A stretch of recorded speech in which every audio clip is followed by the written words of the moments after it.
A todos nuevamente, soy Julio Scorbus, mi seudónimo, y les escribo o les hablo desde Perú. Vamos a hablar en esta ocasión sobre quiénes conforman los tres pueblos de Dios que existieron en toda la historia, según los dramas simbólicos de la Biblia. Antes que nada, quería dar énfasis a un tema. Realmente los dramas simbólicos nos dicen cosas. Se requiere mucho discernimiento para poder entenderlas. Pero si usamos como base lo que la Biblia misma dice, será fácil. El antecedente de toda esta explicación está en Gálatas. Cuando Pablo escribió a los Gálatas, dio una ilustración importante acerca de Abraham. Dijo que la esposa de Abraham representaba el pacto de Dios con Abraham, mientras que la otra mujer de Abraham, que era la esclava, la esposa secundaria, la esclava de Sara prácticamente, ¿no? Representaba al pacto antiguo que Dios hizo con Israel mediante Moisés. Entonces, ambas mujeres representaban pactos y sus hijos son el resultado de esos pactos. De hecho, si hubiera que pensar cuál es el origen del matrimonio, tendríamos que pensar que Dios utiliza los pactos para entender este asunto. El matrimonio es un pacto y el resultado son los hijos. En el caso de Abraham, la razón por la que tuvo dos mujeres no es porque Dios aprobara la poligamia, y eso es evidente porque Él creó a un hombre y una mujer para ser esposos, y Jesús mismo volvió a reiterar la regla. Pero era necesario que existieran dos mujeres en la vida de Abraham para que podamos entender el propósito de Dios. Los hijos de la esclava iban a ser temporales, y eso es lo que ocurrió. Los hijos de la esclava fueron Israel, y básicamente el pueblo de los israelitas, bajo el pacto de la ley. El pacto de la ley de Moisés es temporal, no es eterno. Terminó con el sacrificio de Jesucristo y la confirmación de Dios sobre este final vino cuando los ejércitos romanos destruyeron Jerusalén y el templo. Desde entonces el sistema de adoración de los judíos ya no existe. Pero, ¿qué hay de la mujer libre? Así le llama Pablo en Gálatas. La mujer libre representa el pacto abrámico y el pacto abrámico alcanza su plenitud con el nacimiento del verdadero Israel de Dios, que son los cristianos. Ellos fueron representados por Isaac. Los cristianos son el pueblo de Dios. El primer pueblo fueron los israelitas y fue solamente una representación del verdadero pueblo. De hecho, muchos judíos fueron invitados a ser parte del nuevo pueblo, pero este nuevo pueblo de Israel espiritual no está conformado pues por judíos solamente, sino también por gentiles, es decir, gente como nosotros. En este momento en el mundo todos somos gentiles, incluso los judíos, porque el arreglo de los judíos murió en el año 70 y quizás en Masada en el año 73, pero ahí murió. Así que nada de estar alabando a los judíos actuales, son tal como nosotros, gentiles. Jerusalén sí significa algo como punto de partida, porque ahí se originó el drama de la historia. Probablemente ahí mismo Abraham cayó, ahí murió Jesús, allí fue Salem, allí fue el reino de David.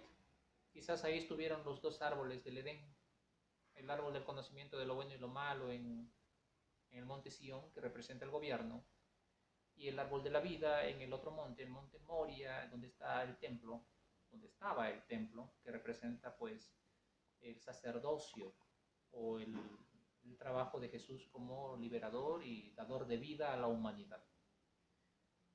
Pero básicamente todo esto que estamos hablando, ya que estamos mencionando pues a Abraham y Sara, tenía que ser explicado con más amplitud.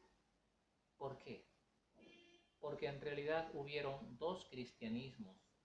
El primer cristianismo fue del siglo I, compuesto por judíos y los primeros gentiles.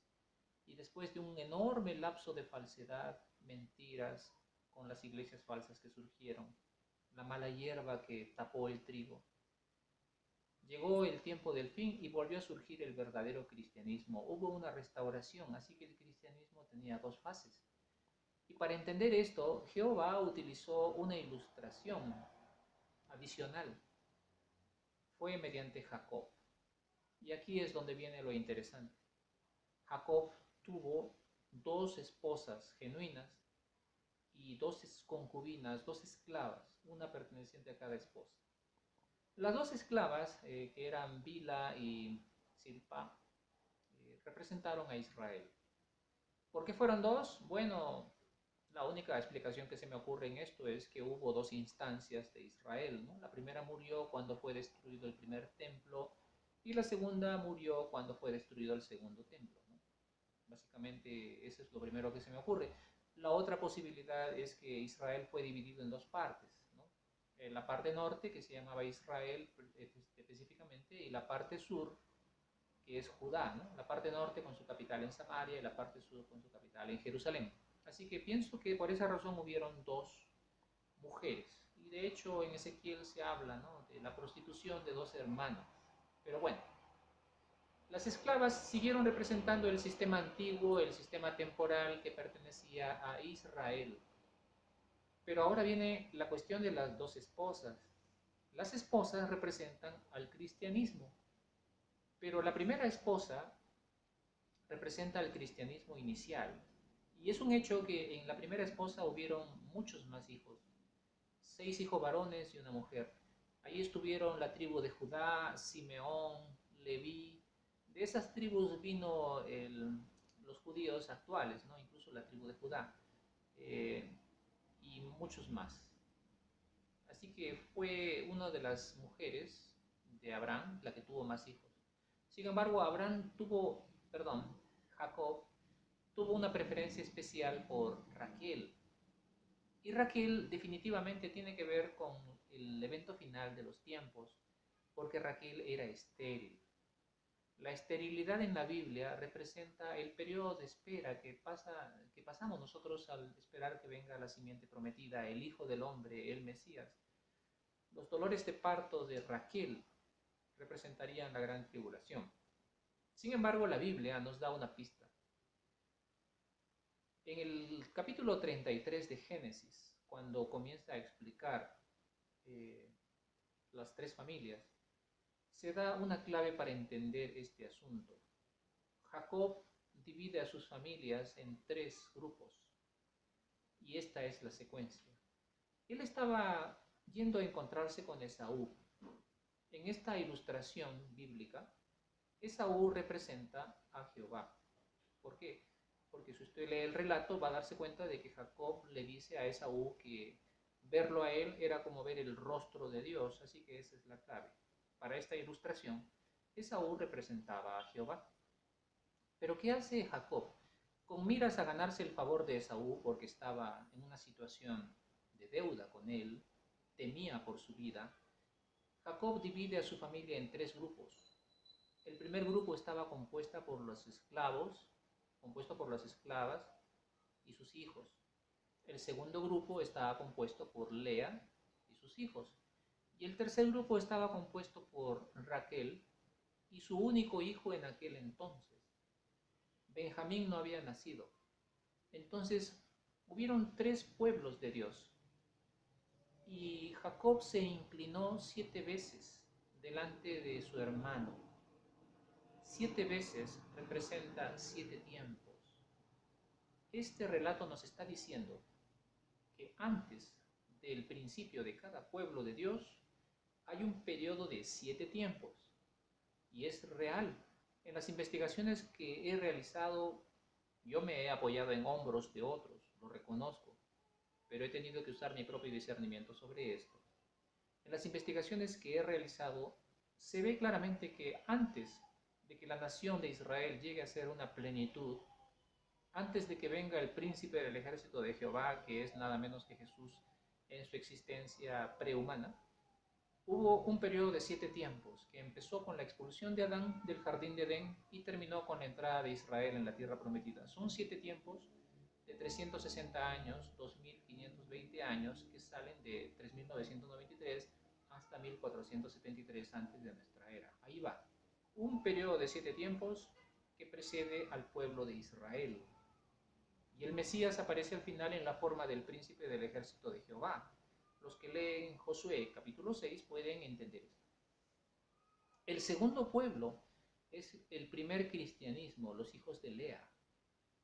Y precisamente el cristianismo llega a existir cuando se cumplieron 7 tiempos de restricciones del Espíritu de Jehová. Si usted retrocede 7 tiempos de los días de Jesucristo, entre los años 29 y 33, va a llegar al tiempo en el que faltaban 120 años antes del diluvio. ¿Qué pasó allí? Jehová dijo, no obrará mi espíritu para con el hombre hasta cierto tiempo oculto, tiempo indefinido. Pero cuando viene Jesús, el hombre, y arma su congregación, el Espíritu de Dios comienza a actuar a través de ellos. Entonces ahí hay otro periodo de 7 tiempos que precede a la fundación de otro pueblo de Dios, el cristianismo original.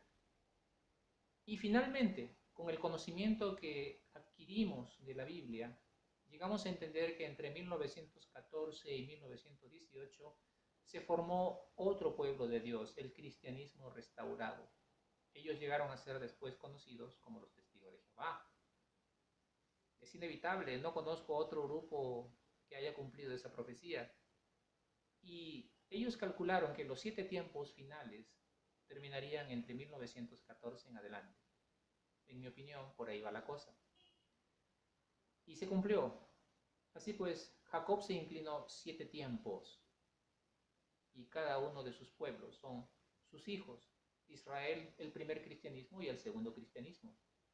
Por eso es que a José se le llama en el relato original de Génesis una persona discreta, sabia, que sabía administrar los alimentos.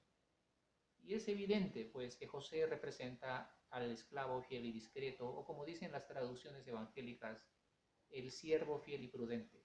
Es la congregación cristiana que se puso a dar alimento a los cristianos de todo el mundo desde 1919 en adelante. Son los publicadores, los que dan revistas, Biblias, una serie de informaciones para beneficio de todo el mundo. Ese es el administrador de alimentos, José. La clase José le llamo yo porque son los que proveen alimentos y hasta ahora sigue funcionando. Pero hay algo más. Aunque no está en este relato, la Biblia habla de la muerte de Raquel. Raquel representó el pacto abrámico y recuerde, Raquel representa a la mujer de Apocalipsis 12 y eso está clarísimo porque en un sueño que tuvo José, él vio claramente que su madre era la luna, su padre, Jacob, que es Jesucristo en la representación, es el sol y habían 11 estrellas que eran sus hermanos. ¿Y qué vemos en la señal de Apocalipsis 12? Una mujer vestida de sol, la plenitud de Jesucristo, con la luna debajo de sus pies, bueno, estaba parada sobre la luna, era ella misma, y una corona de 12 estrellas. Esa señal se cumple cuando todo el Israel de Dios, los 144.000, las 12 tribus del Israel espiritual están completas.